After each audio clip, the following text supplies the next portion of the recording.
dossier qui est dans l'actualité depuis une dizaine d'années au Québec, le port du voile dans les institutions publiques. On parle du voile. On n'en parle pas assez, ça a l'air. Parlons-en encore. On parle du voile donc, mais il y a des voiles. Il y a le voile carré, rouge, de l'étudiante de l'UQAM en grève. Le voile enroulé rapidement par la maman pressée d'aller porter sa petite dernière à son cours de ballet. Le voile bien assorti à la toche de l'avocate qui doit plaider pour la sortie de prison de son client. Le voile coloré du médecin qui espère mettre un peu de soleil dans la journée de ses patients. Le voile fleuri de l'enseignante qui prend le temps de rassurer son élève en crise d'anxiété.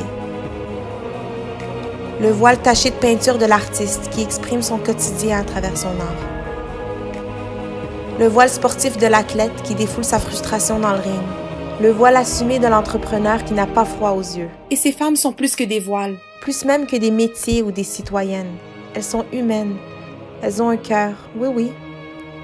Elles se sont opprimées des fois, oui, mais seulement par le regard de l'autre. Quand elles se font insulter dans la rue, elles se sentent humiliées.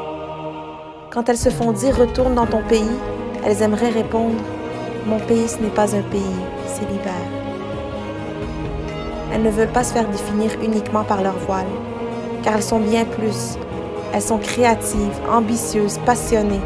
Elles sont fatiguées, stressées, débordées.